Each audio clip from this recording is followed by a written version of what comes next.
Airing on Asheville FM 103.3 LPFM in Asheville, this is The Final Straw Radio, a weekly anarchist and anti-authoritarian broadcasts and podcast emanating out of occupied Chalagi land in southern Appalachia.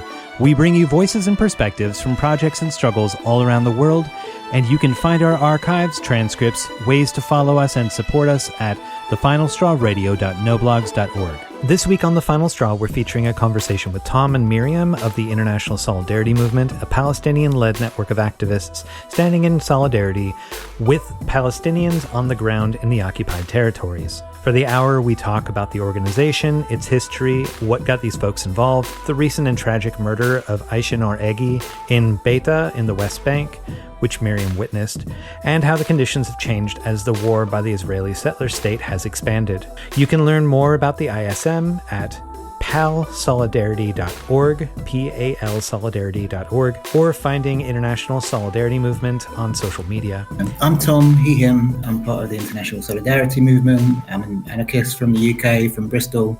In my other life, I'm involved in prisoner and defendant solidarity organising, and I was on the show a couple of years ago talking about solidarity with the uprising that happened against the police in Bristol. But I've also been volunteering with the ISM kind of since it started back in 2002. And I'm Mariam, she, her, also an activist with the International Solidarity Movement, and I've been in and out of the West Bank for the last couple of years with the ISM, following the work very closely, especially the media work. Cool. Thanks a lot, both of you, for taking the time to have this conversation. I really appreciate it. Thank you for having us. Yeah, thank you. First up, I want to express my condolences on the loss of Ayşenur Eygi. I want to give space to hear about your experiences of Ayşenur's life, her assassination, and what impact you're seeing it have on the genocide that she was working to end. But first, I'd like to ask some more general questions about the International Solidarity Movement and your experiences in the West Bank more widely. My understanding is that you're returned from West Bank volunteering with the International Solidarity Movement. Would you tell us a bit about the ISM, its history? Like, I had no idea that you've been with it since 2002. That's crazy. That's so cool. And what role the group tries to play in defense of Palestinian rights and lives? Yeah, so ISM began in 2002, and it was set up by international organisers, by Palestinians inside Palestine, by Palestinians from the diaspora outside of Palestine as well, and some Israeli comrades. And they wanted to set up like a group or a platform for people to come and do work in solidarity with the Palestinian popular struggle against the Israeli occupation. And the International Solidarity Movement was set up as a non-hierarchical, consensus-based group to take direct action in solidarity with the Palestinian popular struggle using non-violent tactics with principles of anti-oppression and, importantly, a principle of Palestinian leadership. And one of the important things, I guess, about Palestinian leadership, it doesn't mean we have Palestinian leaders. We're a group that operates non-hierarchically by consensus, but it means that the actions that we take in Palestine are called for by Palestinian communities. So we don't initiate actions. We go to support Palestinian popular committees, communities who call for international support in different ways in the struggle. And when I got involved in the ISM, it was the beginning of the Second Intifada, which is like the context of the founding of International Solidarity Movement. And ISM was involved in direct action in different ways. So removing roadblocks, which had been constructed by the occupation forces, dismantling sections of the apartheid wall, which was being constructed hundreds of kilometers long on Palestinian farmland, stealing land from Palestinian villages. It was a massive land grab. And we were involved in dismantling sections of it and participating in demonstrations called for by Palestinian communities against the wall. At the start of ISM, some of the actions that were taken were breaking the Israeli siege in different ways. So, for example, there was a famous action in 2002 where ISM volunteers were able to break the siege of the Church of the Nativity in Bethlehem, where Palestinians were taking shelter and were under siege by Israeli forces, and ISM members were able to bring food to the people inside the church. There was also a famous action at the start of the movement, which broke the siege on the Mokata, the Arafat's compound in Ramallah. And it was kind of hearing about those kind of actions, like particularly the actions where people were breaking the curfew in Bethlehem to kind of give solidarity to the people under curfew, that I decided to go as a volunteer in 2002. And then I went back kind of repeatedly during the years of the Second Intifada. And ISM's role has been really different depending on the needs of Palestinian communities, of what's been kind of asked of us by the communities and popular organizations that we're working with. And one key role of the ISM has been to be part of the movement against the apartheid wall. Like in the early 2000s, communities all over the West Bank took part in regular demonstrations and acts of direct action against the construction of the wall. And they called for international participation in those demonstrations. Some of those demonstrations were successful in reclaiming some of the land back for the communities.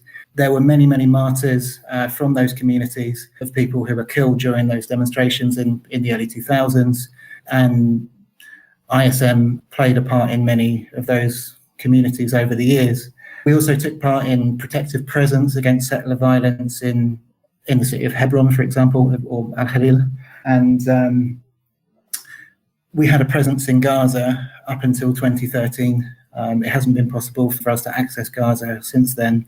I was in Gaza just kind of at the end of ISM's time in Gaza. I was there in 2012. Yeah, and I mean, to talk about some of the protective presence work that ISM's done over the years. So, for example, in the city of Al-Khalil, of Hebron, ISM's been involved in accompanying school children, where they've been under threat of settler violence, and the communities have asked for us to provide a protective presence. And in Mazafiyata too, do you want to talk about that? Yeah, I mean, similar. There's, Mazafiyata, maybe we can talk about it more in a bit. It's this collection of small villages and communities that are dispersed onto this desert area. And so not every village has a school, so the kids have to walk from a village to the other to go to school. And the settlements and outposts have been very methodically placed in areas so that they can disrupt communication and connection between villages. And so one example is Tuani, which is kind of the main entrance to the area of Masaferiata, has one of the biggest schools also of the area. And the kids from nearby villages, including Tuba, have to walk from Tuba to Tuani to get to school. Now, this is a 15-20 minutes walk. There was a settlement of Maon that was built on that road, and kids over the year have been attacked by violent settlers. And so after internal and international pressure, basically it was decided that the Israeli army would escort the children across the settlement. That, of course, was done reluctantly from the army. A lot of time kids are left in the summer. Like, these are desertic area in the south of the West Bank, so temperature rise massively over summer. So kids, teachers were feeling sick because of the heat. Same things during winter. They were left waiting in the rain. Sometimes the army didn't show up. And so there was this request for activists to actually keep an eye that the army was doing the job that they were requesting to do, which we all know they never fulfill. And so the ISM has also helped with that. So making sure that, again, school runs and that kids were safely arriving from Tuba and on safely going back to their homes after school. And I guess another aspect of the protective presence work that is worth talking about is the olive harvest. So from the beginning of the history of the international solidarity movement, one of the big focuses has been to support Palestinian communities who are struggling to access their land during the olive harvest season. We're coming into the olive harvest season now. In the next few weeks, people are going to start to need to take in their olives. So people are prevented from getting to their land by various things. So the Israeli military sometimes imposes a ban on people going to their lands, and that's very likely to be the case this year. Closed military zones are set up to prevent people from accessing their land. And obviously people are also targeted by violent settlers if they do have a chance to get to their lands, settlers will try very hard to prevent them from harvesting their crops. And I mean, that has a dual purpose. I mean, the army and the settlers want to prevent the Palestinian communities from having like a sustainable livelihood from their trees, but they also want to, ultimately they want to seize that land and to colonize it. And if they prevent the community from going there, then that gives them, a legal basis sometimes to seize the land for the state. Yeah, so for example, as Tom was saying, this is all a system of coordination. A lot of the olive groves are in Area C of the West Bank, and lots of them are close to settlements or in areas that the Israeli military has declared as military areas. So for all these like hot areas, there's all a system of coordination with the Israeli authorities. So the Palestinians have to ask for permits to access their land. And they're normally not allowed to access their land throughout the year. But during olive harvest, there's this system of permits that are given to farmers. Permits that are ridiculous because farmers are given 2 days to cover like hundreds of dunams of land, like, very extensive lands, hundreds of trees. And of course, 2 days are not enough to harvest. Or during the day, then they're set with a certain time frame. So you need to finish at 2. It's again all this like a colonial system of control of Palestinians accessing the land. And last year, because harvest starts at the normally second week of October, most of the permits, if not all of them, were withdrawn after the 7th of October. So most of the farmers could not harvest, and that was a massive economic loss for farmers and for the Palestinian economy. And this year, because of the extreme escalation in settler violence, they are expecting a very, very violent olive harvest, especially when, as Tom was saying, when farmers are going or have to go very close to settlements. I was there in 2022 for the olive harvest, and there were almost all the places that we went to, we were either attacked by settlers or harassed by the army. So it was already very difficult before what happened last year. And, we're sure that this year is going to be even more violent. Yeah, and just to give a brief anecdote, one of my first experiences with ISM was helping to take in olives in a village close to Tulkarem, and settlers from the nearby settlement came, fired live ammunition at Palestinian farmers.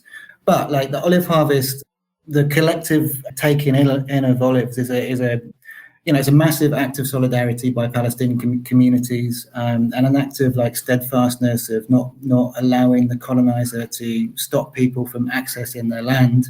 So despite this kind of massive violence leveled against communities, they support each other and call for international support to take in the harvest. And we've called for international volunteers this year. We've got a general call for international volunteers to come, but we're particularly asking for volunteers to come from the first week of October to help with the Palestinian olive harvest campaign in villages around the West Bank. I guess I'll mention it later as well, but I spoke with Mohammed Horaini of Youth of Submood earlier this year, who was talking about some of the accompaniment of children to schools that you were mentioning, and the violence that was being enacted not only on them, on the children and the teachers, but also on the activists that were attempting to keep the military and the police, or the military at least, doing what they said that they would do. So if listeners want to hear more perspectives on that specific stuff, I suggest that they go back and listen to that or read the transcript. I've seen videos on Instagram from Eye on Palestine, I think, and also Youth of Submood of Israeli settlers setting fires to olive groves and orchards.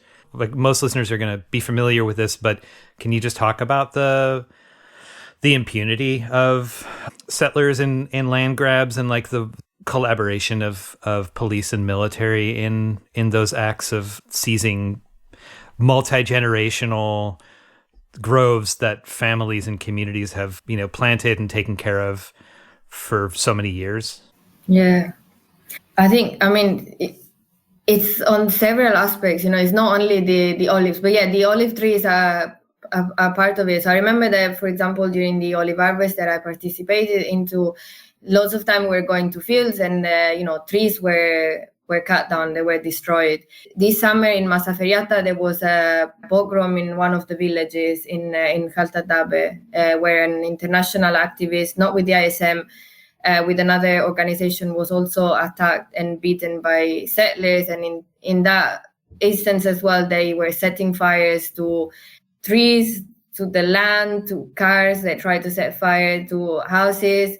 These, as you said, are all acts of impunity. They're all acts that have been carried out for decades, and they've been going on with impunity. And what normally happens is that settlers go, they carry out their crimes, the army is alerted, they come after the settlers have gone or have finished, and they basically then arrest or detain the Palestinians, the activists, and while the settlers are allowed to walk free.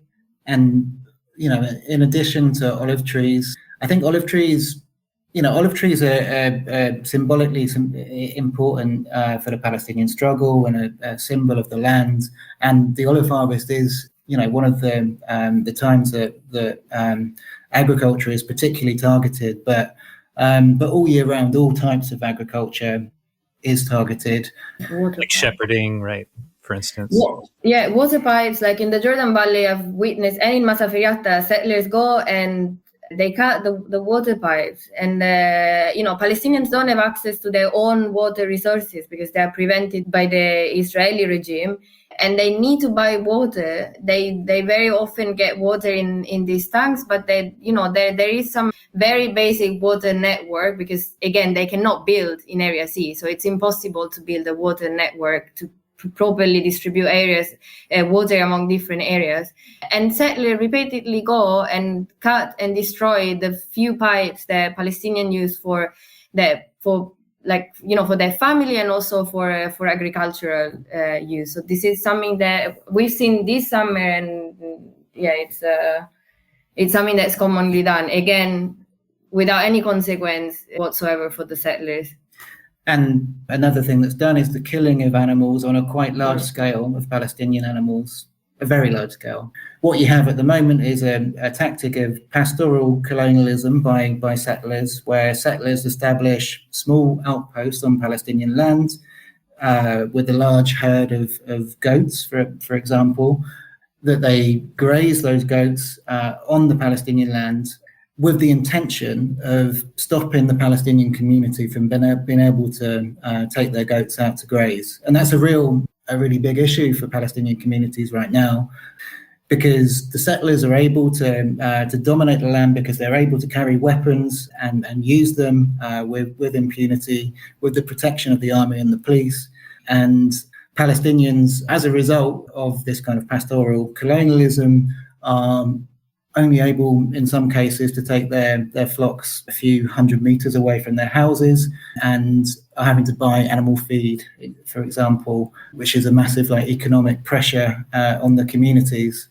And it's one of the ways in which the settler movement is trying to kind of displace Palestinian communities right now with that tactic. Yeah, and the stealing of livestock. The ISMers have witnessed in the few weeks ago in the Jordan Valley, settlers stole some 300 sheep from a Palestinian shepherd. And, again, these are rural communities that get their livelihood from either agriculture or livestock. So that means that their economic means are down, and they are forced to leave their land because they have to find work and way of surviving somewhere else.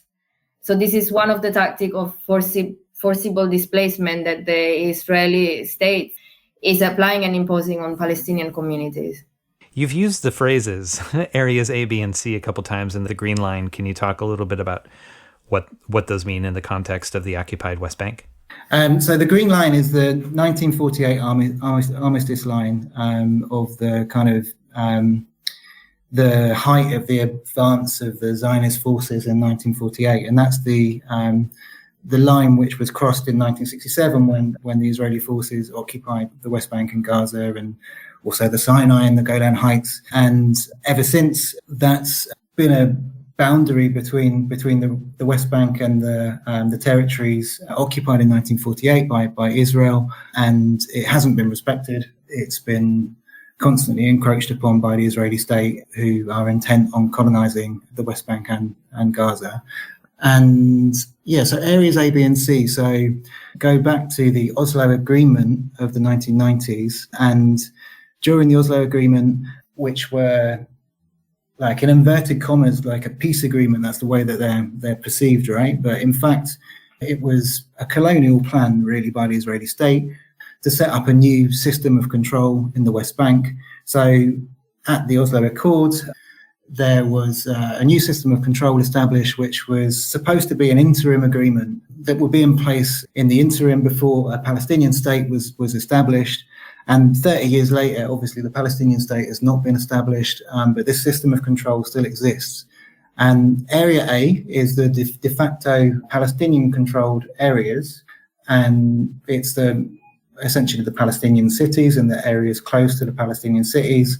And of course, that area is controlled to some extent by the PA, but Israeli forces are able to come in to Area A whenever they want to, and the Palestinian Authority forces, which are supported by the US, Europe, etc., don't engage the occupation forces when they come into Area A, and they're free to carry out violence against the Palestinians living there. Then there's Area B, which was supposed to be joint control between the Israeli authorities and the Palestinian Authority, and Area C, which was controlled by the Israeli civil administration. The civil administration is essentially part of the Israeli military. And in Area C, Palestinians living within Area C are, for the most part, unable to build any structures at all because of the discriminatory use of building permits in Area C, which basically means that Palestinians don't receive any permits for building, whereas Israeli settlers are able to build as much as they want. They might not receive a permit, but their structures usually aren't given trouble by the state, and in fact are supported by the state in many, many ways. Whereas Palestinian structures, if Palestinians build houses or schools, villages, then they're at risk of having those structures demolished by the Israeli forces. Yeah, one thing that we didn't talk about is demolitions, actually. Yeah, and we saw many demolitions over the last year, particularly in Mazafiyata. I don't know if we should give an example of an area that's... Yeah, I mean, because all these structures in Area C, a lot of them are deemed illegal by the Israeli regime. And, there are all these demolitions order across the West Bank. And in Mazafiyata, there are demolitions weekly. And I think it was in July in one of the villages in Al-Khair, they demolished some 11 structures. Most of them were houses, and they left some 40 people without shelter. Half of them were children. The communities put up tents to replace the demolished houses. And then a few weeks ago, the Israeli army went again and they put down the tents. And we've seen this happening over and over again. In 2022, there was a school demolished in another village in Isfahan in the West Bank. And twice after that, the army came to take down the tents that they put for kids to continue their education. So again, this is part of the plan of forcibly displacement. The Palestinians are also forced to pay for their own the demolition cost. So a lot of the time they are told that they have to either demolish themselves, or if the army would intervene or the civil administration, that they will have to pay for the cost. And these are, of course, highly expensive demolition. So it's a very high cost for Palestinians to repay economy. So they lose their house, and then they're supposed to pay for that. There are international companies that are allowing their equipment to be used in these demolitions, companies like Caterpillar, JCB, Volvo. And, they know that they could prevent their equipment being used in the demolitions. In the case of JCB, for example, they have a sole dealership, Comasco, in Israel. And they know that Comasco is providing equipment to be used in these demolitions, which are happening daily in the West Bank. They do nothing about it, despite civil cases being taken against them in different courts in Europe. And, they try to say, well, it's not anything to do with us that our equipment's being used in this way. But they could very easily stop their relationship with this Israeli dealership, Camasco, and that would stop the complicity that they have in these demolitions, and they don't.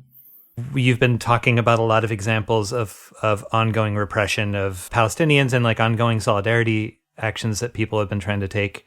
In the last 12 months, obviously, like much of the world's attention has been focused on the destruction, displacement, and murder of more than 41,000 people by the lower and official estimates that the U.S. is using, at least, human beings by the Israeli occupation forces in the Gaza Strip. While there's been this increasing acknowledgement of the impunity and violence of Israeli settler pogroms and Israeli official complicity in the West Bank. And I mentioned the chat that I had with Mohammed Horaini some months ago, talking about some similar experiences that you're talking about. Can you share with us some of your understandings of how conditions stand for Palestinians in the West Bank currently and how that has changed as the war in Gaza has escalated? Yeah, I mean, I think we were going to mention a few examples of things that have happened over the last year and of situations, I guess, the ISM has been, or places that the ISM has been over the last year as well. So just prior to October 7th last year, I was in a village called Wadi Seek, which we, as the ISM, had been asked to come and take part in a protective presence against violence from a settler outpost, which had been set up in the style of kind of a pastoral colonial outpost, which we mentioned to you before.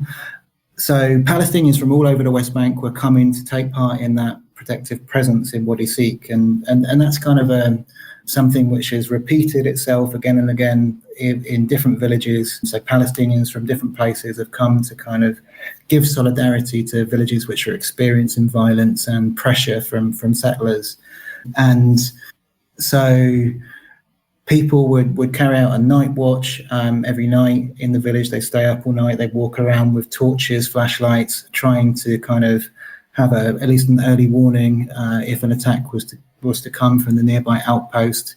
There were attacks regularly in the daytime and at night. There was for example, an incident where settlers came to the local school. The local school was a persistent target for the settlers from the outpost. And on one day, a few days prior to October 7th, I spoke to teachers from the school who said that settlers had come and pointed their guns through the window at the children who were studying. They'd also attacked the school bus. They'd stolen solar panels and other equipment from the school. And Wadi Seek was kind of the next target, really, for the settler movement after the displacement of several other villages in the area in the months prior. So I think it's worth kind of remembering the violence that people are facing didn't suddenly start after October 7th. It was something which people had been facing since 1948 and before, but which had been escalating over the months and years prior to October 7th. Several villages had been forcibly displaced. The entire population of those villages had been forced out. Now, as we stand now, 18 villages in the West Bank have been completely forcibly displaced since October 7th, along with 7 communities that have been partially displaced. Wadi Seek, unfortunately, turned out to be one of those communities which were forced out. So after October 7th, the Palestinians who'd been taking part in the collective protective presence in Wadi Seek became a target for the settlers who were emboldened by the statements of the fascist government, who made persistent death threats against the community. And the Palestinians taking part in the collective protective presence, some of them were kidnapped by the settlers, were raped, were beaten, had cigarettes put out on them, were tortured, and that was in the hours prior to the forcible displacement of the village at gunpoint, where the residents of the village were forced to leave their lands, to leave their vehicles, and leave on foot, take refuge in a nearby town. So, that's just to say that in the days and weeks after October 7th, there was a massive escalation of violence that was faced by Palestinian communities. And in Mazafiyata, people also faced a massive escalation of violence.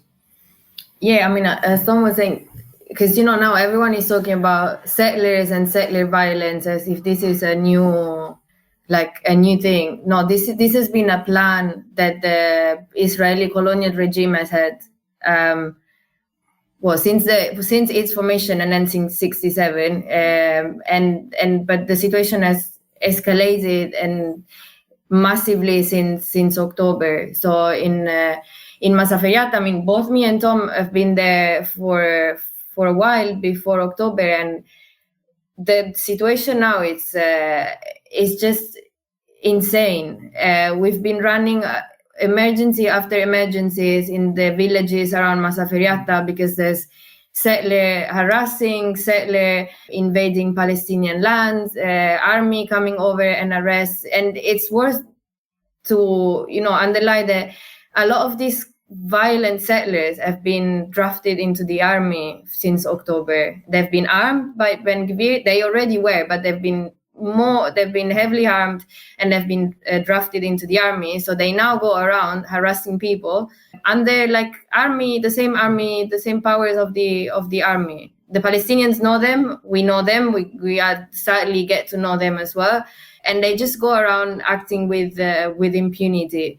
Plus, there is this the civilian settler, their militia, whatever, that they are often armed and they go into Palestinian lands and graze their sheep, attack people. There are night raids. A lot of land has been taken over. Outposts have grown dramatically along Masaferiata. We've seen small outposts growing and forming around all villages. Tom will tell you more about Umduri in a second, but there is an exemplar case which is not Masaferiata, but it's in a southern area of the West Bank, not far from Masaferiata, very close to the Green Line. There's this village of Zanuta, where at the end of October, settler went in and they threatened the resident that they would either leave within 24 hours or they will kill everyone. And the residents left because it was, days, weeks, and months of escalating settler violent harassment, and they left. And then after that, the settler went and they destroyed all the houses. In August, there was a court case, an Israeli court case that declared that now the inhabitants, the Palestinians in Zanuta could return to their home. So imagine that you needed the colonial court to tell you that you can go back to your land. So they allowed them to go back. The houses are completely destroyed. This is a village that it's in Area C. In Area C, it's almost impossible to build because you need to request permission to the Israeli authorities to build. And they never allow Palestinians to build. So they've been living in these destroyed houses. Again, we've been there quite a lot with other activists, with daily settlers harassment and attacks on the communities. A lot of the settlers that live, some of the settlers that live around there are also the ones that have been sanctioned by the UK and the US. I think one of them is Yvonne Levi and Friedman. And, now the latest development is that after being allowed to return by a court case, and Palestinian could return under the protection of the Israeli army. Now the civil administration, which is the body of the Israeli authority that basically control the civil part in Area C, have given the citizen of Zanuta what's an ultimatum. They call it an offer to move somewhere else within 30 days. Otherwise, they would destroy whatever is left of the Palestinian houses.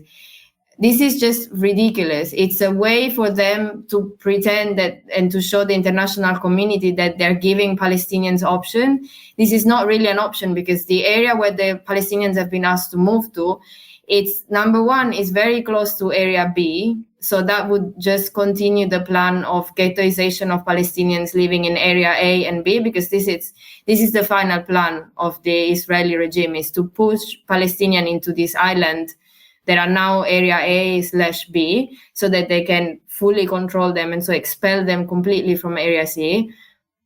So that's one thing. The second thing is that this area is surrounded by outposts where extremely violent settlers live.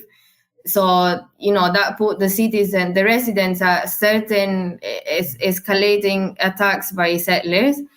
And also they're going to be moved onto what is called state land, so land owned by Israel, but it is not actually state land. They call it state land just because they don't recognize that's actually Palestinian private land. So they're going to effectively settle on someone else's land. So it's like, again, this is another colonial policy that's unacceptable for Palestinians, and it's just a show and to pretend with the international community that they're kind of offering or doing something. So yeah, I mean, as we said, the situation it's unbearable in the west, in Masaferiata and in the Jordan Valley, and these are all very strategic area because Masaferiata is very close to the Green Line.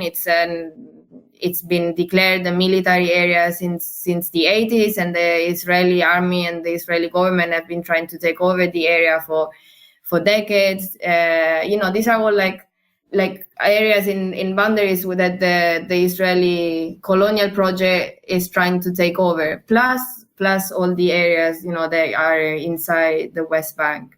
I think we might talk a bit more about demonstrations later, but demonstrations in the West Bank have always been heavily repressed by the Israeli army, but it's now the norm that the soldiers are using live ammunition to basically as a crowd control, to disperse the crowd.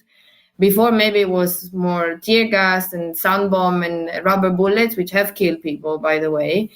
But now it's just tear gas and live ammunition straight away. It's become the norm. And again, this is part of the escalating violence that the army has been using since October 7.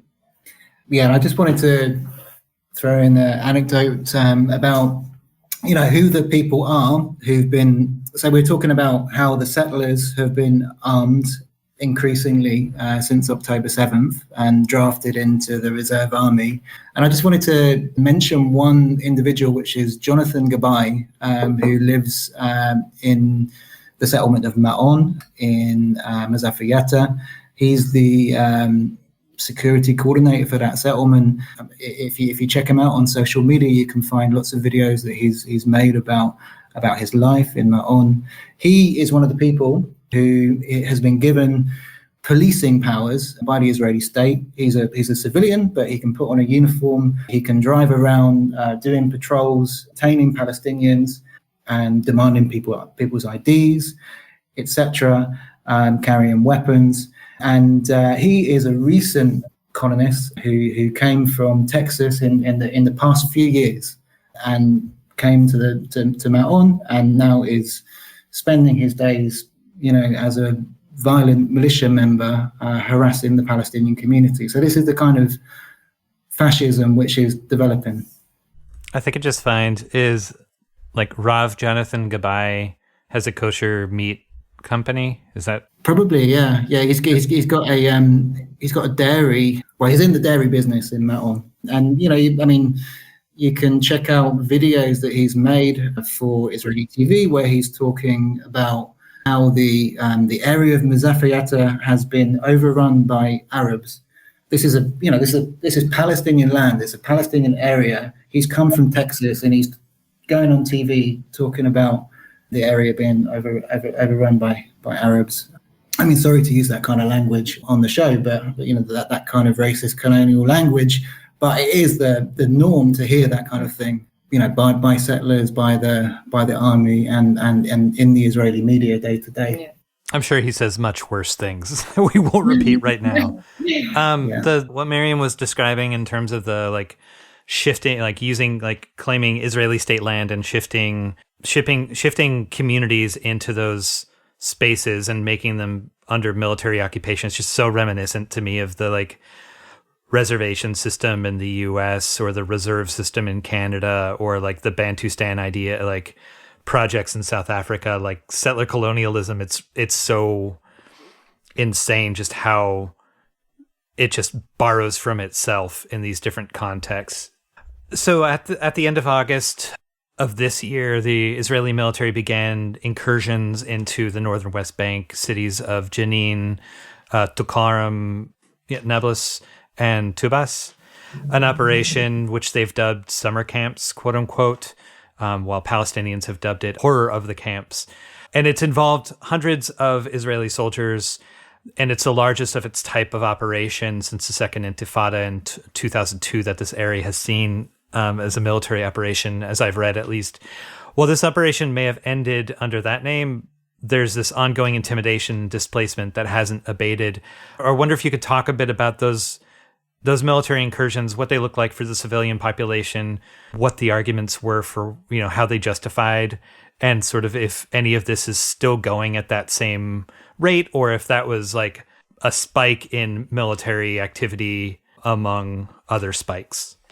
I think it was a spike. There are incursions in Jenin and Tulkarem that have increased since October, because in the time that I was there, I think the camps have been invaded regularly a few times per month. But it's worth saying that even prior to October 7th, like there have been escalating attacks on Jenin and then Tulkarem, and there have been the use of more and more heavy equipment. So, before October 7th, like I think in July 2023, you saw the use of Apache helicopters in Jenin. And, now you're seeing the use of drones as well as helicopters and strikes by aircraft in those cities. So the kind of use of equipment is rapidly escalating in those cities. No, but these are daily raids. I read this morning a Palestinian was martyred by the Israeli forces near, I think it was near Tulkarem. This is again a plan of, this displacing yet again people that live in refugee camps, because that were displaced in 48 and in 67 when the state of Israel was created, and then after the occupation of the West Bank. And it's under the same excuse of like preemptive act against armed resistance, and it's the same excuse that we've been seeing used in Gaza to completely destroy the strip, and it's targeting everyone at the same level. I don't know, like I know that like they've destroyed most of the infrastructure, for example in Jenin refugee camps, and I've even before this operation, I've passed by Tulkarem and there were like houses that were completely destroyed, the main road that was completely destroyed. This is all to make Palestinian lives unbearable and to force people to leave. Yeah, and I also visited Tulkarem, I think in June, and I saw displays for the martyrs from the camp. It was something like 80 young people at that time that had been killed since October 7th from Tulkarem and Nur al-Shams refugee camp. So, yeah, just the level of loss of the young people is really, I mean, not just the young people, but especially young people, I think, is really, it's hard to express. And ISM has contacts and Palestinian members who are living in those areas and who are telling us what they're living through day to day. The operation recently expanded, I think, the military operations to Tubas, which is another Palestinian city in the north. And I think the use of airstrikes against people in Tubas is kind of another escalation. Yeah, I mean, it's just, the Israeli regime is trying to destroy any type of resistance to their colonialism. And like whether it's armed resistance or non-violent resistance, it doesn't really matter for them. They just want people to be subjugated to their rules and colonial regime. That said, like even international law, which maybe isn't a thing that we should be relying on so much and expecting a response from, declares that a suppressed and occupied people has a right to resist by whatever means, right? Not to say that there's any position that ISM needs to take on that, or you as ISM volunteers, but we need to recognize that it's right to resist for survival and for a dignified life. This is for Palestine, Ramallah, West Bank, Gaza. This is for the child that is searching for an answer. Wish I could take your tears and replace them with laughter. Long live Palestine, long live Gaza. Palestine, Ramallah, West Bank, Gaza. This is for the child that is searching for an answer. Wish I could take your tears and replace them with laughter. Long live Palestine. While we listen to tunes made by ignorant fools, Israel blocked the UN from delivering food. They bring in the troops and you won't even glimpse of the news. They make money off the products that we're quick to consume. And it's not simply a question of differing views. Forget emotions, this is facts. What I spit is the truth. Makes no difference if you're a Christian or if you're a Jew. They're just people living in different conditions to you. They still die when you bomb their schools, mosques and hospitals. It's not because of rockets, please God, can you stop this all? I'm not related to the strangers on the TV, but I relate, cause those strangers could have been me. Words could never ever explain the raw tragedy. It's not a war, they're just murdering more rapidly, and we are automatically supporting pure savagery. Imagine how you feel if this was your family.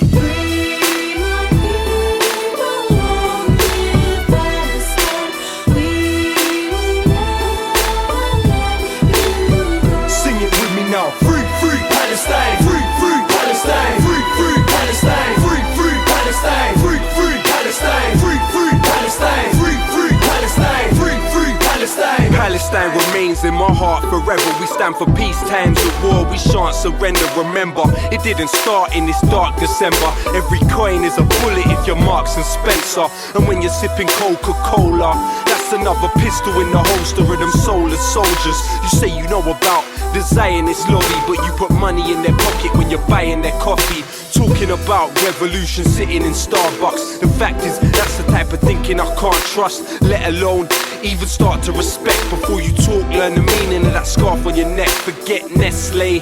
Obama promised Israel 30 billion over the next decade. They're trigger happy and they're crazy. Think about that when you're putting Huggies nappies on your baby.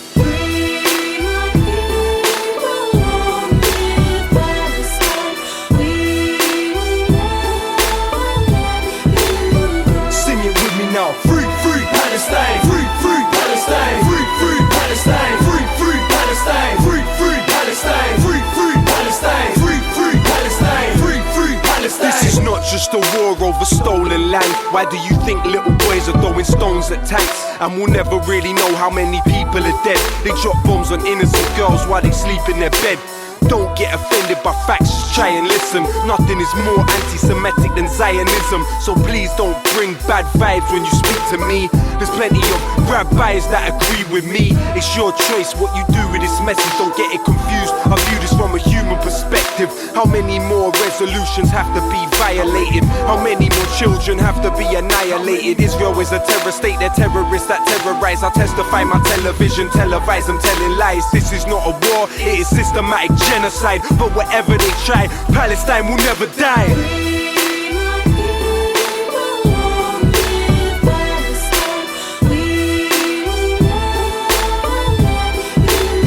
Sing it with me now. Free, free Palestine. Free, free Palestine. Free, free Palestine. Free, free Palestine. Free, free Palestine. Free, free Palestine. Free, free Palestine. Free, free Palestine. This is for Palestine, Ramallah, West Bank, Gaza. This is for the child that is searching for an answer. Wish I could take your tears and replace them with laughter. Long live Palestine, long live Gaza. Palestine, Ramallah, West Bank, Gaza. This is for the child that is searching for an answer. Wish I could take your tears and replace them with laughter. Long live Palestine, long live Gaza. The Final Straw is a proud member of the Channel Zero network of anarchist podcasts, and here's a jingle from another member of CZN. In this story, when you hear this, turn the page. Let's begin now. This Adam Wildland Radio Show. This Adam Wildland Radio. This Adam Wildland Radio Show. This Adam Wildland Radio Show. So obviously, like, solidarity can look a lot of different ways. After months of international pressure, including demonstrations against Elbit Systems and other weapons producers, the UK Foreign Secretary David Lammy has announced a halt to some of the arms shipments to Israel in recognition of the possibility of them being applied in war crimes against Palestinians. Alongside this, student movements in the US are resuming against the occupation and against the war.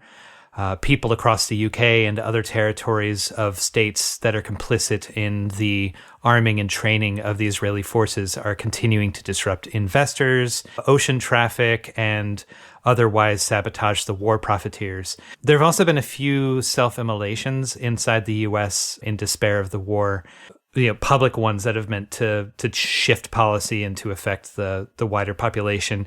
I wonder if you could talk a bit about your experience of the efficacy of this wide-ranging list. I just laundry listed a bunch of different kinds of ways that people show solidarity or try to take action to affect the situation from abroad. But I wonder if you could talk about your experience of the efficacy of these actions to change foreign policy towards Israel, and if you've seen any impact in Israeli settlers or the military or among the people that are suffering the brunt of the occupation.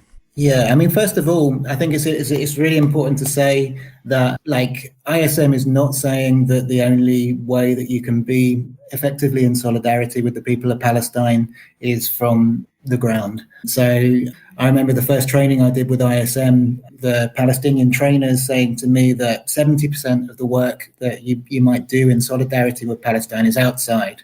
And, the rest of it might be here with us or with other groups. But the majority of the work is building solidarity from outside and taking action outside. And I think the actions that people have taken over the last year since October 7th have been amazing acts of solidarity with the people of Palestine. When I traveled to Palestine earlier this year, it was kind of at the height of the university encampments that were taking place, and inspired by people in the US. And, just to say that people in the UK were really inspired to kind of reinvigorate their struggle because of seeing the strength of those encampments in the US and the struggle that people had against the cops who were coming onto the encampments, etc. And people in Palestine, I remember speaking to comrades, and everybody would mention the university encampments, and not just comrades, but people on the street, people I'd be buying a cup of tea from, would mention the US university encampments. So, yeah, just to say that people in Palestine are watching what's happening. They're watching what the world is doing, and what people are doing outside might feel, it can feel difficult and futile sometimes because when you're outside, you're far away from the struggle in Palestine. You're not necessarily seeing the results of what you're doing. But it's massively important that all of these things have been done, in the context of this unfolding genocide. And we were talking about the actions against the arms trade, and just to talk about what's been happening in the UK. So people have been relentlessly taking action against Elbit Systems in the UK, as you mentioned. Have been smashing up Elbit factories up and down the UK. Two of Elbit's premises in the UK have been forced to close down as a result of those actions. Just a couple of days ago, there was a jury here in the UK who refused to return a verdict, even though the judge took away the defence, said you can't make this defence in court. The defendants were able to sack their lawyers and to make statements in court in front of the jury, and the jury refused to return a verdict of guilty against them, so that there's going to be a retrial. But many people have been convicted. There's at least 19 people in prison as a result of those actions, and it's massively important to be in solidarity with them, to write to them, to do whatever we can to support those people. And you mentioned David Lammy. So David Lammy, the new Labour Foreign Secretary, is it? And he has cancelled some export licenses to Israel on the basis that those weapons will be used in war crimes against the people of Gaza. It's actually only 10% of the UK's export licenses to Gaza. It's 30 or 28 or 30 out of 350 export licenses. And crucially, he didn't cancel the licenses for the F-35. So the F-35 is this fighter jet which is being manufactured kind of internationally by a coalition of international arms companies. And he said, well, it's too complicated to cancel the licenses for this jet because it's an international, it will disrupt the supply of F-35s worldwide. So we're just going to carry on supplying weapons to the Israeli state, which it is using in its genocide. And we saw confirmed that an F-35 was used in the bombing of Al-Mawasi in Gaza, which killed 90 people just recently. So that's the result of states, refusing to stop arming the genocide. And obviously the US government, crucially, is refusing to end its role in the arming of the genocide, but also European governments are just taking very tokenistic steps in what they're doing. So, the answer to all of this isn't going to come. It's not going to come from states. It's going to come from people taking direct action in support of the Palestinian people and against the genocide. And ISM stands in solidarity with the global movement for boycott, divestment, and sanctions, and with the global movement of people, doing whatever they can in their workplaces, in their communities to organize against Israeli apartheid. And we need to keep on doing whatever we can, wherever we can, because, what's unfolding is one of the biggest acts of violence which we've seen. It's the biggest act of violence in my lifetime globally. And if people don't force states to end their complicity, then they won't, and the genocide will continue. And there's every sign that it's not going to stop. It will escalate if something doesn't happen to stop it. No, I mean, I just was, on state complicity, there's been all these reports well into the genocide. This state might be held accountable, might be complicit if we find out that there's been war crimes. And I mean, this is all nonsense. Our states have been complicit in the ethnic cleansing of Palestine for decades. So it's not just this is the last extreme expression of what this colonial regime is now doing in Palestine. But it's going on for decades, and we've supported this for decades.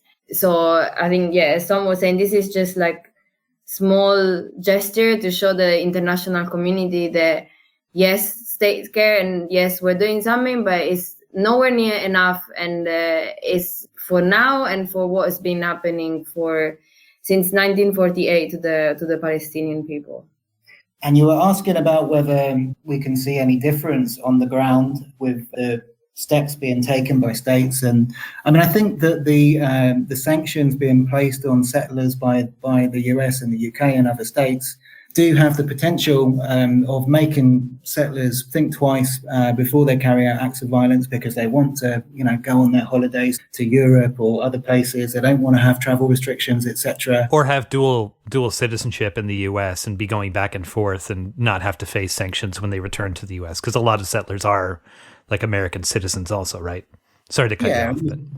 Also, many people have dual citizenship in Europe as well. Yeah. But I mean, think how ridiculous that is. That the US, UK, and other countries are placing sanctions on the settlers, who absolutely there has to be action taken to stop the violence by the settlers. But taking action against the settlers while arming the genocide, while enabling the killing of more than 40,000 people, but sanctioning the settler movement, which is just one arm of Israel's colonialism. Yeah, they've been using escape. I mean, they are culpable of all the crimes that they have, the settlers, that they've committed over decades, but they're now being used as the scapegoat when they are moved there, empowered, and supported by the whole colonial regime. So it's just meaningless to only sanction and now go after settlers. It's all a structure that's behind them that's rotten.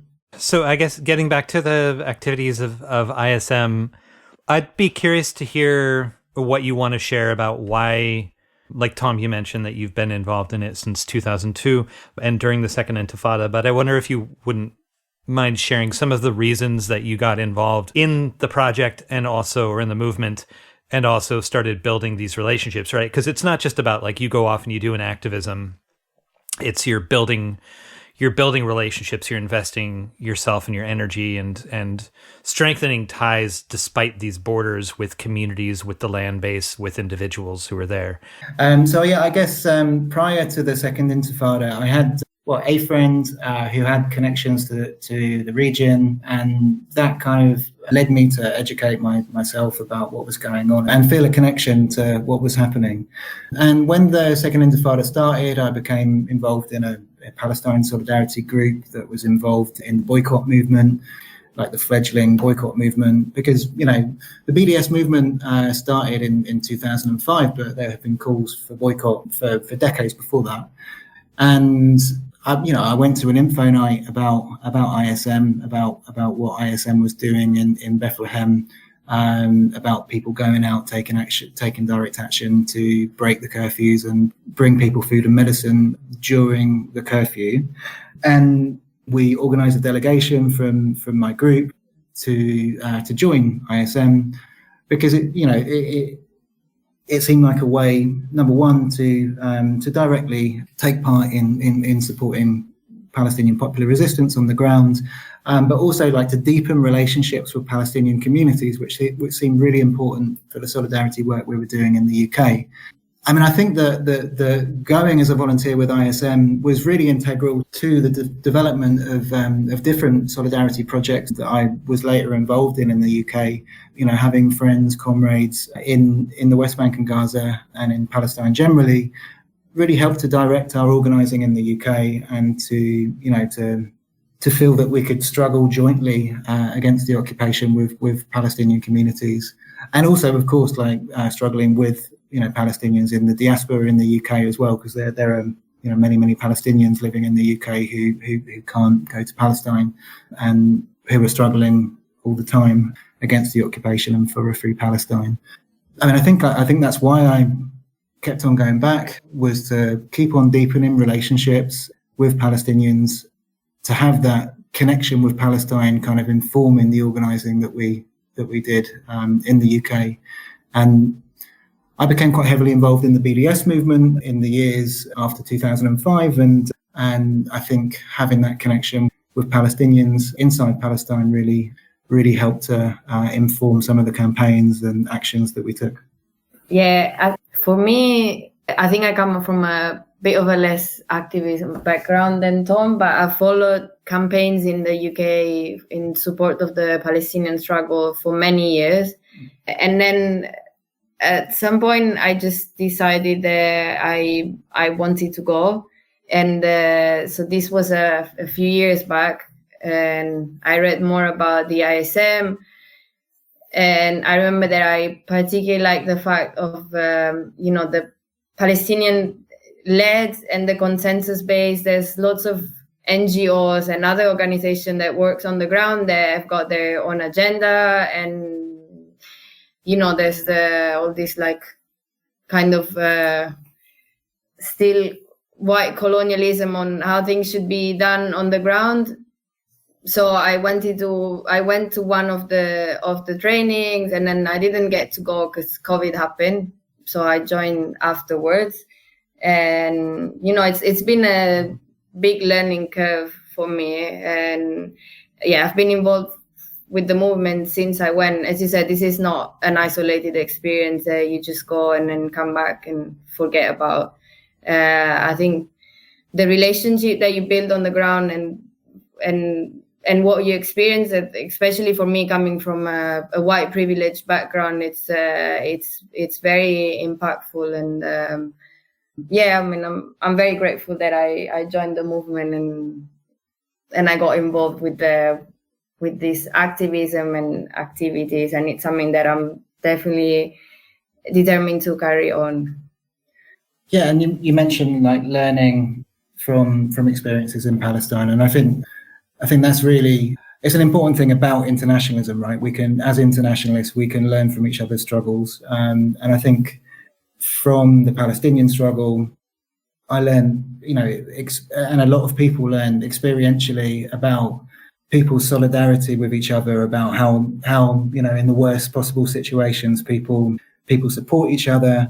People don't bow down to the colonizer. People don't give up their land. And there's an important word that Palestinians often use, which is samud, or steadfastness, which means not giving an inch to the occupier, despite all of the violence and pressure leveled against you. And I think that spirit of resistance that you can feel from Palestinian communities, despite the intense violence leveled against them, had a huge effect on me. It made me, believe in humanity and solidarity in a way that maybe I hadn't experienced quite in the same way before. And it's always striking to see like that manifestation of solidarity that exists in the anti-colonial struggle. One way that people take action, obviously, is to put their lives on the line to stand in solidarity with the peoples of Palestine.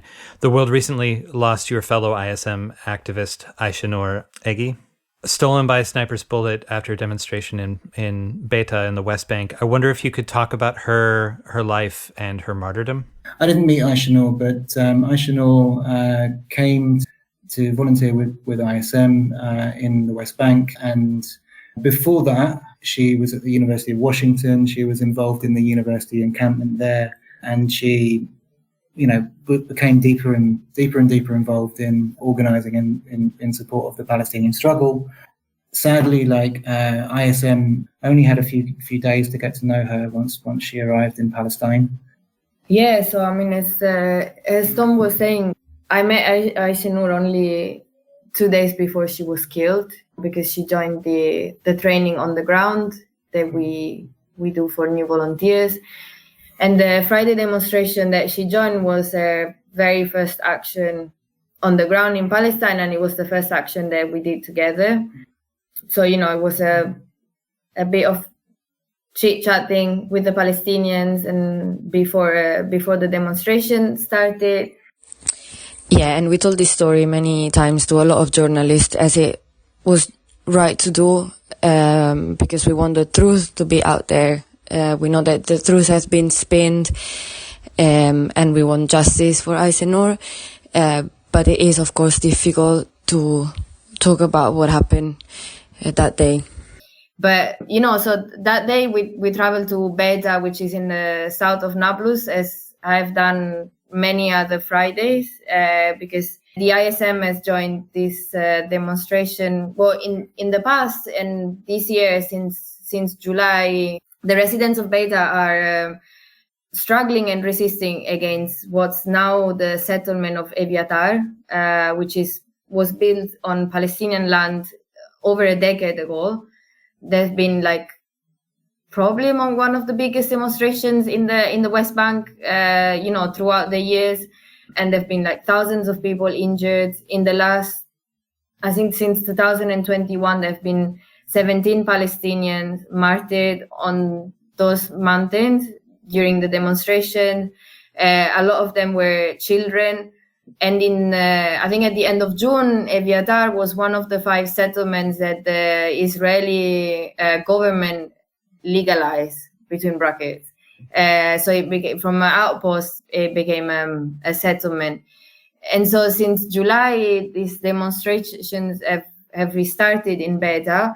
It's worth noting that the Friday demonstrations, which normally the Palestinians are doing against, the confiscation and colonization of their lands, had almost stopped since October because of the increased settler and army violence.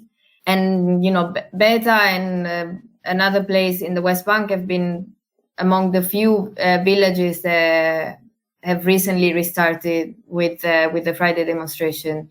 And, the big part of this demonstration is Palestinian praying on their lands as a way of resistance against one of the most powerful army in the world.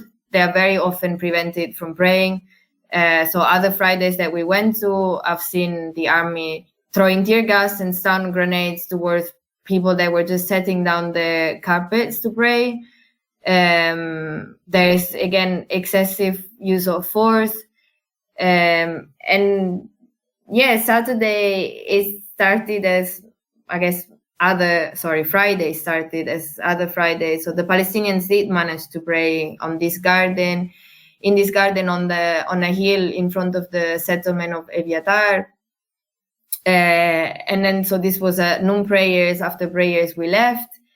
And, when we arrived, we already saw the army that was stationed outside the garden. This is a way of intimidate people, of pressuring them of leaving. But, the Palestinians are steadfast, and they prayed, and then we left.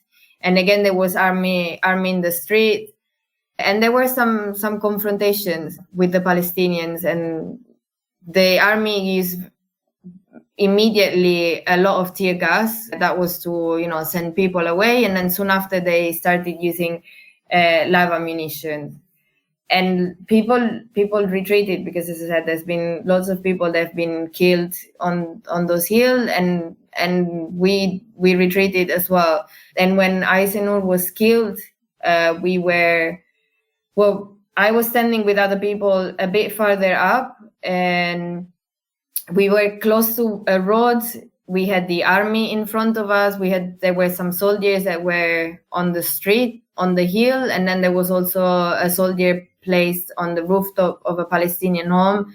They were very far. They were over 200 meters away from us. They were above us. We were, very clearly visible to them, and they just shot to kill her, because that was a precise shot to her head in a moment where next to us there was nothing else happening. It came to a surprise. Again, I've been to quite a few of these demonstrations, and there were others when I thought that someone would have been seriously injured, if not killed. This one came as a complete, we know the risk, and we know that the army can escalate things as they will and for no reason. But it was really a moment that everything was quiet, and they just decided to kill someone. And really, that's what happened. Yeah, and then I was in the ambulance journey with her to the hospital, but there was nothing to do. I mean, she was just bleeding to death. Yeah, I mean, again, these are deliberate actions from the army that they keep carrying out because they are acting with impunity. There's been thousands of Palestinians killed. There's been international activists killed, and no consequences whatsoever. So it's not just the army and the Israeli state that are guilty, but it's all our governments in Europe, in the US, in Canada, that have supported this for years, for decades, with impunity. I don't know if it's, I think in like the Al Jazeera interview, or it might have been in coverage on Democracy Now!, but there was mention of Ayşenur also like joining people in prayer too. And I'm not sure how many participants in ISM or other people that are going there alongside of the residents of these communities are observant Muslims. Mm-hmm. But I wonder if between like having darker skin and like being Turkish, and I mean, obviously like Turks and Arabs are different people, but if they sort of were like, oh, we can sort of take this pot shot because this is probably a Palestinian that we're firing at right now. I mean, that's like totally off the top of my head or whatever, but... No, I mean, I saw Ayşenur praying. We've got Muslim members that joined the ISM. Including hijabi Muslims who've come to the West Bank in the last year. But I saw her praying, and she was on the side. She was not with the main group of men that were praying. And, she was just sitting discreetly on the side praying. So, yeah, I don't think that's connected to that. I think just someone decided that they wanted to kill someone that they... And it's because of, I mean, one reason it could be is because of a general atmosphere of like encouragement of violence, like by the state, by Israeli politicians, by the state itself, by the settler movement. And, Yeah, so in 2003, Tom Herndl was killed on the street while accompanying Palestinian school students in the city of Rafah in Gaza by an Israeli sniper. And, I think historically and now, the level of violence which is encouraged in the Gaza Strip is a step above what's the norm in the West Bank. But, in the last month in the West Bank, you have Israeli politicians like Ben-Gvir have said we should treat the West Bank like Gaza. That was in the last few weeks that was said. I think in just at the end of August before the operation that you mentioned. So that's going to be in the mind of the soldiers that were on duty at that demonstration. So whether it's an order from on high for the soldiers to carry out that murder, or whether it's an individual soldier who's just been encouraged by the egging on of a state which is encouraging violence, we don't know that, but it was clearly a deliberate murder. Yeah, like there were two separate shots that were fired. Again, I've been other times they were shooting multiple times towards the crowd. Even at times that we were just running away from them. So we were retreating and we were giving the shoulders to them. So again, clearly not posing any threats despite what they keep saying. But yeah, I think these were just two clear shot, but at least one of them was shot to kill. Oh, thanks for going through that. I appreciate it. I was in college in the US during the Second Intifada and remember the shockwaves people felt with the murder of Rachel Corrie, who was run over by a Caterpillar vehicle operated by the IDF while helping to defend a Palestinian home. And as you mentioned, Tom Herndl being killed that same year by an IDF sniper. It's obviously important for people getting involved in the ISM to understand the stakes, that a possible outcome of being in solidarity and standing witness with people enduring occupation means that you might come to harm or even be killed. I wonder if you could talk a little bit about how you as activists prepare for this possibility. I mean, we carry out training for the volunteers, and one of the key parts of that, I think, is impressing on volunteers the danger that ISM work entails, and trying to make sure that everybody understands the complete unpredictability of the situation and the fact that ISM work does carry a risk of severe injury or death. And I think that's one reason that we think our principle of consensus is very important to us, because we don't want anybody to put themselves in a dangerous situation because of decisions that have been made by other people. We want people to have complete agency over their own actions and to be able to make decisions on a level playing field about what they do in ISM work. Mm-hmm. And we try very hard to support volunteers when they return from Palestine. I've returned many times over the years, and it can be a really hard experience returning from being in these kind of situations. And I think it's super important to support each other when we have been through those situations, maybe when we lost comrades, when we've experienced acts of violence. And yeah, I think it's super important to make sure we're standing with people after they come back as well. Yeah, I mean, I think, as Tom was saying, we try to have everyone starting from the same ground, understanding the risk and the work that they're going to do. Demonstrations are probably the most violent event that we witness and we participate in because of the excessive force that's used. But really, like on a daily basis, you never know when situations can escalate. Settlers are very often armed, so you never know when situations can escalate with them, with the army, with reservists now. So people are prepared for that. Of course, I think mentally it's very hard to prepare for the loss of a comrade. And we do have privilege as people carrying international passports, but we do suffer in a minor way what's the oppression and violence that Palestinians have also been going through for decades. Yeah, and very often ISM volunteers are exposed to violent and scary situations, but we see the value of the work that ISM's doing and has done over the years, and I think that's why volunteers keep on coming despite the threat of violence, because they don't want Palestinian people to have to stand against violence alone when they're calling for international support. And it's an important way that people can stand in solidarity with the Palestinian struggle.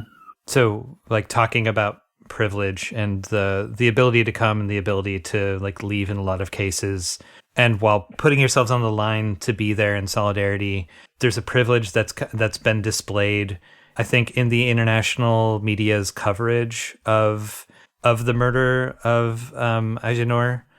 Yeah, where it's like this person was murdered in this like terrible situation, and the media is like asking the US government to respond to it in a way that, like, I think that it's important that people talk about her being killed and the dangerous position that she was put in, right? Do you think that like the way that the coverage has happened in the media, though, is sort of ignoring the fact that her killing is a wrong thing, but also the fact that she was standing in solidarity with a bunch of other people who are always in danger of being killed in a similar way and targeted?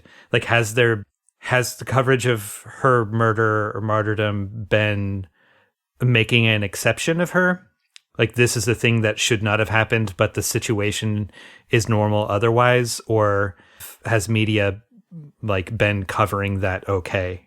I think, there's been, I think, a range of reactions in all the interviews that we've been doing. We've tried to put this into a context of colonial violence and violence against the Palestinians. And some of the reports that I've seen from also like bigger media outlets have reported that. Some of them have ignored it. So I think it's been mixed. But I think the reality is that there's a massive hierarchy in the way people's lives are considered, by the media, by states globally. Like on the day Ayşenur died, a Palestinian comrade called me up and we spoke about Ayşenur's death, and he spoke about the fact that 4 people had been killed from his community the previous day, and those people weren't personalized or humanized in the same way as Ayşenur has been. And the 90 people who've died in Al-Mawasi last week, who've been forced to flee from their homes probably multiple times, and have died in the bombing of a camp for displaced people with those jets that David Lammy thought that the UK would just continue supplying components for. How many of those people are personalized? How many of those people do we know some of their life story? And so it's a difficult thing to think about, because of course Ayşenur was an internationalist. Like she died, struggling as part of a struggle which she'd come to join from the US, and we there should be outrage at her murder. But the thing is that the level of outrage over the killings of different categories of people in this genocide, it's the problem that we're facing, isn't it? The fact that people are treated completely differently by this colonial system, but also by the global system generally. So if people want to learn more about the ISM and possibly get involved in the work, how can they go about it? What resources are there? Like, how do they get involved? Yeah, so the ISM, we've got a website, Pulse Solidarity, that people can check, and there are quite a lot of information on how to join us, what to expect on the ground, cost, so they can check the About page and how to join. And of course, we do publish reports and updates from the ground. We've got social media, Twitter, Facebook, Instagram, and TikTok. So they can also go on our website for a more day-to-day updates of what we witness and, what's the violence that is carried out against the Palestinian on a daily basis. And then they can, if people are interested, they can email us on the ISM training at riseup.net email to get started to join the movement. So we're asking volunteers for a minimum of 2 weeks, excluding travel and training. So once you've had your training, we ask for a minimum of 2 weeks after that. And so if people email us at ismtraining@riseup.net, so we can start to have a conversation about coming to join us in Palestine and about getting people started in the training process. So for people coming from Turtle Island particularly, there's some financial support for people if they need it. They do, and there's also some support in organising community fundraising to help to cover travel costs. So if financial considerations are a obstacle, then please do talk to us about it, and we'll try to help as much as we can. Is there anything that I didn't ask about that occurs to you that you wanted to mention or talk about? I know we've been talking for a bit now, but I was thinking maybe like a day in the life of a volunteer, because actually I'm not sure if people listening to the interview will kind of know what it's like volunteering with ISM on a day-to-day basis. So maybe we could do that. I'd be curious about that. Yeah, if you want to just launch into it. Yeah, so I mean, the two areas that ISM is working in at the moment are the Jordan Valley and Mazafiyata, which we've talked about quite extensively. But, to talk about the actual work that volunteers are doing. And so in Mazafiyata, people are staying in the region and are answering calls from different communities who have asked for protective presence. So, for example, one community has faced Molotov attacks on the houses close to the settlement, and so have asked for volunteers to stay with families who are most at risk. Another community, Umduri, has been facing intensive attacks since October 7th. The community members were forced to leave after October 7th. When they came back, their house had been ransacked and destroyed. And since coming back, they've had repeated attacks by settlers during the night, attacks on crops, on the house itself, the theft of animals, and pouring of petrol down the well, the burning of vehicles, things like that. And because of the level of pressure on this community, and because of the construction of a new outpost, the nearest structure is under 100 meters away from where the community live. ISM is maintaining a 24/7 presence there and has been doing so for some months.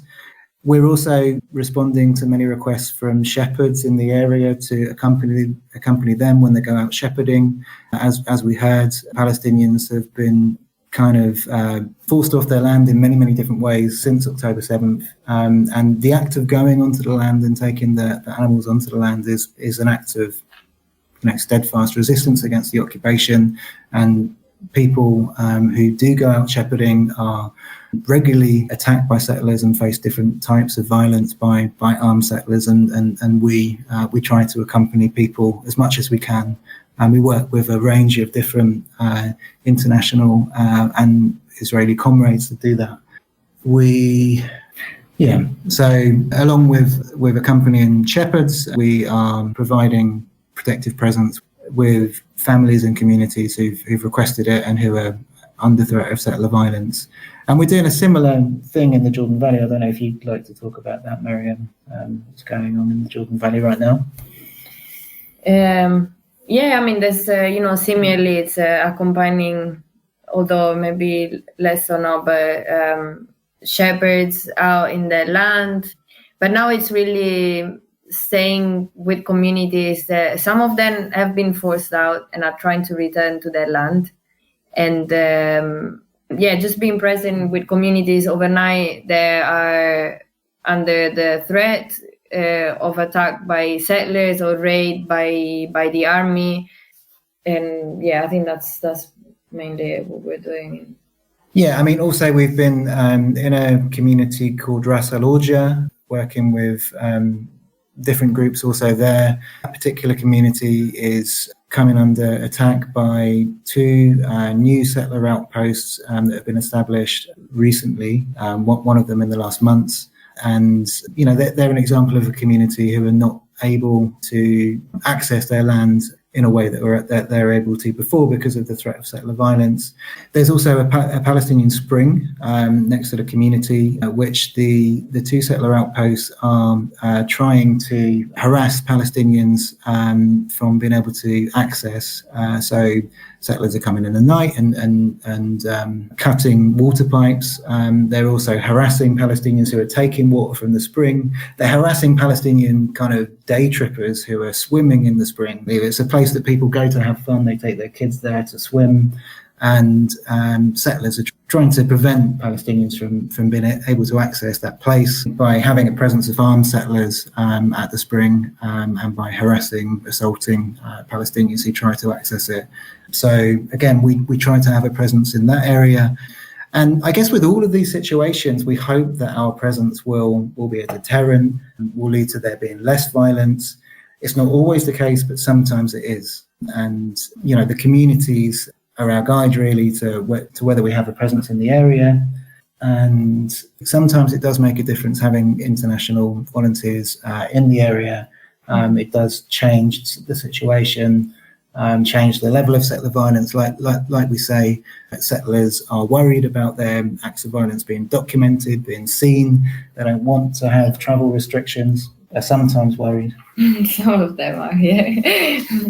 And sometimes not. Sometimes we're the targets of the violence by the settlers. So for us, one of the most important things is, of course, the fact that we're standing there in solidarity with these communities that are constantly under attack, and so that they know that there is that the international community does care about what's happening there and about their suffering, and they don't feel that they're just left there alone at the complete mercy of this crazy settler militia and also an army that acts with impunity and a colonial state. And also, if we've been asked repeatedly for presence of internationals there, but by the communities, that for us is enough to be there. Yeah, and if you are like the target of some of the violence, like specifically because they don't want you there, that really says something about the insecurities that they're responding from, right? Like why would it matter if they could do whatever? Like why would it matter that somebody else is there? Yeah, and I think documentation is super important, and sometimes the documentation that ISM has managed to get on settler or army violence has had an impact in different ways. For example, ISM was able to record a settler attack on a Palestinian comrade some years ago, and the video of the attack was of a lot of importance in the court case because he was arrested and charged with attempted murder on the settlers who attacked him. And the videotape of what had happened that was taken by an ISM activist was the only reason he got out. Was one of the main reasons he got out of prison. I do want to say thank you, both of you, for taking the time to have this chat. And I know you've been doing a lot of interviews recently, so I really appreciate taking the time and talking to me and to the audience about this stuff and the work that you do. Yeah, no, we appreciate it too. Yeah, thank you. Thank you. It's very important, and it's good to talk to friendly voices as well. If you want to support The Final Straw Radio, you can subscribe to our podcast via various platforms, follow, rate, and share our materials online, and learn more at tfsr.wtf. And if you'd like to fund our transcription work that allows for easier translation, more accessibility of content, and the zines that we produce from each interview, consider picking up some merch from us or making a one-time or recurring donation via PayPal, Venmo, Stripe, or LibrePay, or joining our Patreon to access early release content and other goodies via the links that you can find at tfsr.wtf/support. And now some words from anarchist prisoner Sean Swain. It's been a rough and tumble couple of weeks for American politics of the delusional hierarch variety. First, the wackadoodles at the top of the fascist party ticket claimed Haitian transplants in Springfield, Ohio were eating people's pets. a claim that has been resoundingly debunked by my good friend Adam Baum, who routinely drives through Springfield and reports that the town is full of stray dogs and cats, which means anyone that was really that hungry could eat for free without stealing pets. So, in response to these wild and racist lies spread by Trump and Vance, neo-Nazis flooded into Springfield, and the town experienced numerous bomb threats that Donald Trump still will not renounce. In the wake of all this, Trump's campaign saw his numbers declining and broke the bad news to him. His campaign manager said, "I'm sorry to tell you this, sir, but I think we're going to have to shoot you again." Then a few days later, a Secret Service agent saw a registered Republican with an assault rifle creeping around in the bushes along Trump's golf course. You'd think with all the gun nuts on their team, the Trump campaign could find somebody who could do a better job. I guess Trump is just too cheap to pay the right shooters. Anyway, after what seems to be a second botched assassination, the second in just a couple of months, Elon Musk put out a tweet asking why nobody is shooting Joe Biden or Kamala Harris. For a super genius, he sure is a moron. I can answer that question for Elon. Standing next to Donald Trump makes both Biden and Harris look sane and safe and normal. That's why nobody's shooting them. Anyone standing next to Trump looks sane and safe and normal, except maybe Elon Musk. The new chief of the Secret Service, who has a head way too big for his body, announced that he has now ordered his agency to engage in what he calls a paradigm shift, from a response model to a readiness model. And just for the record, back in 1987, I ordered a paradigm shift, and rock music abandoned the synthesizer almost completely. That's a real paradigm shift. Whatever the Secret Service idiot is talking about, that's no paradigm shift. That's just a word salad. But I digress. Joe Biden, in his first complete sentence since July, said there's no place in America for political violence. I'll repeat that slowly the way he says it. There's no place in America for political violence. Kamala Harris said it too, only faster. It makes me wonder if they both failed American history in high school. If there's no place in America for political violence, then where in the hell would there be a place for political violence? Let's just review the history of presidential assassinations in this country. In 1835, Richard Lawrence was the first intended presidential assassin, trying to kill President Andrew Jackson, but neither of his pistols fired. Andrew Jackson then went on to defy the U.S. Supreme Court and decimate Native Americans like no previous president. If only Richard Lawrence had had Alec Baldwin's armorer, history might well have been different. Then you had John Wilkes Booth, who shot and killed Abraham Lincoln at the Ford Theater in 1865. That brought us the famous alleged quote from then Secretary of State Seward, who said, "So, apart from that, how was the play, Mrs. Lincoln?" James Garfield bit the bullet in 1881, shot and killed by Charles Guiteau. I wish I could give you a fun fact about President Garfield, but I think he was probably so mundane he wasn't even worth shooting. I'm pretty sure, but I think he and Joe Biden went to high school together. And so that brings us to 1901, when self-proclaimed anarchist Leon Czolgosz assassinated then-President William McKinley. McKinley's presidential library is down the road from here in Canton, Ohio. The Leon Czolgosz Library is right here in my cell. McKinley's successor, Teddy Roosevelt, was shot in 1912. He was doing a whistle stop from the back of a train when a would-be assassin, John Frank, shot him in the chest. Roosevelt stood back up and finished his speech. I know he's a delusional hierarch and all that, but that's still pretty badass. JFK died in 1963, and the official story is that Lee Harvey Oswald did it from the book depository building. All I can say is, back and to the left. back, and to the left. In 1975, President Jerry Ford accidentally survived 2 assassination attempts within 17 days of each other. Squeaky Fromm and Sarah Jane Moore are distinguished as the only 2 women who are would-be assassins of American presidents. Talk about the birth of radical feminism. Ronald Reagan was shot by John Hinckley Jr. in 1981, just a month or so after John Lennon was murdered. The fact that Lennon died and Reagan lived is pretty conclusive proof that there is no God. John Hinckley reportedly attempted the assassination to impress actor Jodie Foster. It was a double failure for him. Reagan lived and Jodie Foster never dated him. In hindsight, maybe he should have just sent flowers and chocolates, perhaps a thoughtful card. And that brings us to the 2 recent attempts on Donald Trump's life. So, you see, there definitely is a place in America for political violence. We shoot our leaders all the time. We shouldn't be surprised when Americans use guns to nullify election results they don't want, or in this case, try to prevent them from happening. The only thing more American than ballots are guns. I guess part of the bewilderment people are expressing currently is that Trump has now survived 2 attempts in such a short time. That puts him in the same category with Gerald Ford from 1975. Just 1 more shooting would put him in the same elite club as Tupac.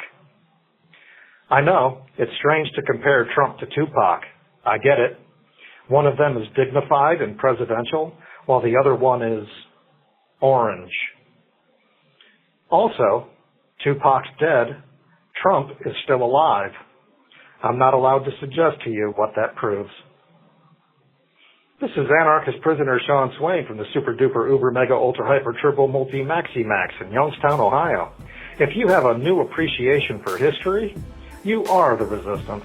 You can still write Sean at his new old new again address at Sean Swain number A243205 OSP Youngstown 878 Coatesville Hubbard Road, Youngstown, Ohio 44505. You can find his past writings, updates on his case, hear his past audio, find out how to get his books, plus ways to contribute to his legal defense fund at seanswain.org.